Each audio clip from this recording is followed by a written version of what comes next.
जय हिंद, वंदे मातरम। तो दोस्तों काफी सारे स्टूडेंट कमेंट कर रहे हैं कि क्या सर जी आरपीएफ में जो नई भर्ती का जो रिक्रूटमेंट रूल्स जारी किया गया है उसमें जो आयु बताई गई है आयु में छूट मिलेगी या नहीं। तो दोस्तों आज हम आप लोगों को इस वीडियो में, यदि आप आरपीएफ की नई भर्ती का इंतजार कर रहे हैं और ऑनलाइन अप्लाई करने वाले हैं, क्योंकि दोस्तों जनवरी में शेड्यूल तैयार है, जनवरी में ऑनलाइन अप्लाई शुरू हो जाएगा। तो दोस्तों आज इस वीडियो में हम बताने वाले हैं कि यदि आप आरपीएफ की नई भर्ती की तैयारी कर रहे हैं तो आयु में छूट अभी जो आई है आयु उसमें छूट मिलेगी या नहीं, या केवल उतनी ही आयु रहेगी, लंबाई कितनी चाहिए, ओबीसी को, एससी को, एसटी को, ईडब्ल्यूएस को, पूरे भारत में लंबाई कितनी चाहिए, छाती कितनी चाहिए, दौड़, ऊंची कूद, साथ में आपकी लंबी कूद, दौड़, ऊंची कूद, रनिंग,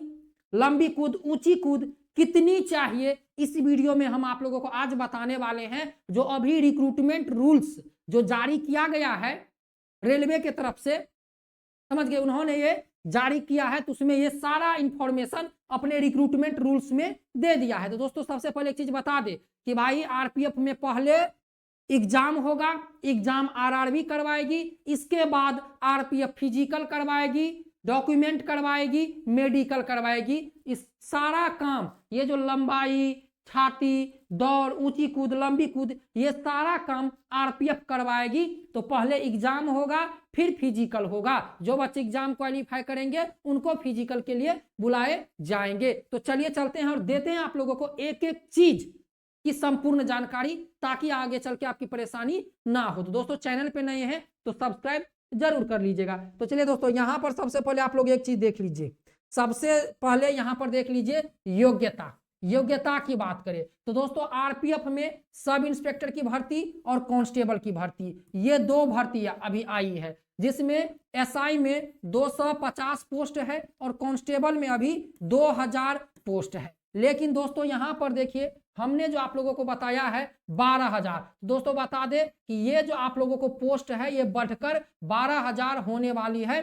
बहुत जल्द फुल नोटिफिकेशन जारी किया जाएगा जिसमें 12,000 से प्लस भर्ती आप लोगों को नजर आने वाली है। घबराने की कोई बात नहीं, घबराना नहीं है कि भाई 2,000 भर्ती है क्या होगा, घबराना बिल्कुल भी नहीं है। आप लोगों को बहुत जल्द नोटिस मिलेगा, फुल नोटिफिकेशन, जिसमें 12,000 प्लस भर्ती आप लोगों को मिलने वाली है। तो घबराने की कोई बात नहीं है, समझ गए। तो यहां पर देख लीजिए एसआई के लिए ग्रेजुएशन होना चाहिए आपका, समझ गए, और ग्रेजुएशन होना चाहिए। और अभी जो रिक्रूटमेंट रूल्स में जो आयु मांगी गई है वह मिनिमम जो है 20 से 25, समझ गए, 20 से 25 साल ग्रेजुएशन, समझ गए, ग्रेजुएशन होना चाहिए सब इंस्पेक्टर के लिए, जिसमें ग्रेजुएशन होना चाहिए 20 से 25 साल आपकी उम्र होनी चाहिए। एससी एसटी को 5 साल छूट मिला है और ओबीसी को 3 साल छूट मिला है, समझ गए।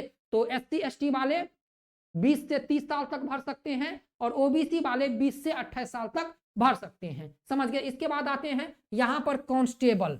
काफी अभ्यर्थियों का जो एम है आरपीएफ में वह है कांस्टेबल की, भाई हम कांस्टेबल के पद पे जाना है, हमको सब इंस्पेक्टर नहीं, हम कांस्टेबल के पद पे जाना है। तो दोस्तों कांस्टेबल में 10वीं पास ऑल इंडिया के बच्चे अप्लाई कर सकते हैं।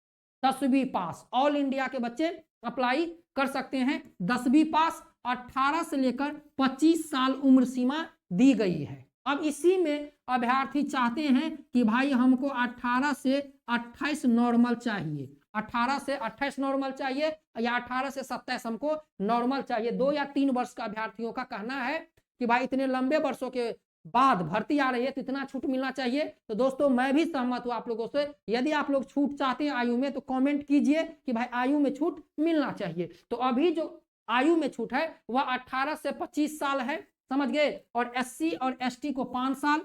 तो कितना हो गया कांस्टेबल में, एससी एसटी 18 से 30 साल, 18 से 30 साल एससी एसटी वाले अप्लाई कर सकते हैं ऑल इंडिया, समझ गए। और ओबीसी वाले 18 से 28 साल तक अप्लाई कर सकते हैं कांस्टेबल में। 10वीं पास बच्चे कांस्टेबल में अप्लाई कर सकते हैं। अभी रिक्रूटमेंट रूल्स में जो नोटिफिकेशन आया है। अब यहां पर आते हैं फिजिकल मेजरमेंट। देख लीजिए दोस्तों, ये आप लोगों का फिजिकल मेजरमेंट है। देखिए दोस्तों, केवल एग्जाम क्वालिफाई करने से नहीं होगा। आरपीएफ में यदि आपको जाना है तो एग्जाम भाई फिजिकल पर भी ध्यान देना होगा, क्योंकि इसमें लंबी कूद ऊंची कूद है और काफी अभ्यर्थी आरपीएफ में लंबी कूद और ऊंची कूद में छटते हैं। तो देख लीजिए, आप लोगों को लंबाई की बात करें तो यूआर और ओबीसी को 165 सेंटीमीटर लगने वाला है, चाहे आप सब इंस्पेक्टर में डालिए चाहे आप कांस्टेबल में डालिए। 165 सेंटीमीटर ऑल इंडिया पुरुष कैंडिडेट को, समझ लीजिए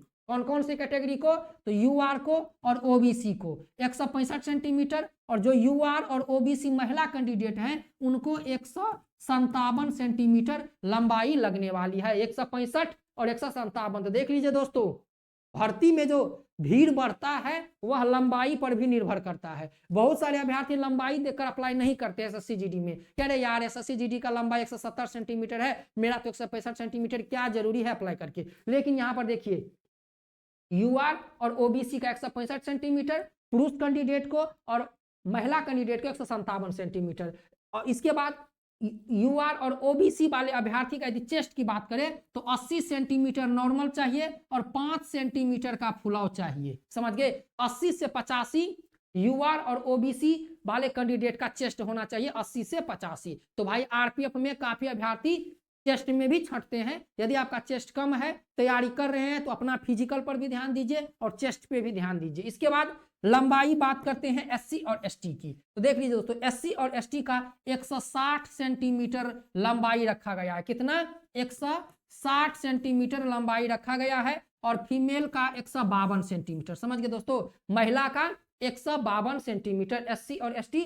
महिला जो पुरुष कैंडिडेट हैं उनको 160 सेंटीमीटर लगेगा। जो एससी एसटी हैं, चाहे वह भारत के किसी भी राज्य से हैं, ऑल इंडिया 160 सेंटीमीटर, और यहाँ पर महिला 152 सेंटीमीटर। और जो एससी एसटी कैंडिडेट हैं, पुरुष कैंडिडेट जिनका चेस्ट है, तो 76.2 से लेकर 81.2 सेंटीमीटर आपका होना चाहिए। तो ये रही आप लोगों की लंबाई और चेस्ट। ये देख लीजिए, ये आप लोगों को आरपीएफ की भर्ती में ये लंबाई और चेस्ट लगने वाली है। अब चलते हैं, यहाँ पर आते हैं पीईटी और पीएमटी में, समझ गए दोस्तों, पीटी और पीएमटी में। तो यहाँ पर देख लीजिए, पीटी और पीएमटी में हम देखेंगे, यहाँ पर पीटी और पीएमटी में तो हमने सब इंस्पेक्टर को यहाँ पर रनिंग आप लोगों को बता रहे हैं सब इंस्पेक्टर का। तो सब इंस्पेक्टर का रनिंग है वह आपको 1600 मीटर होगा, समझ गए दोस्तों, 6 मिनट 30 सेकेंड में।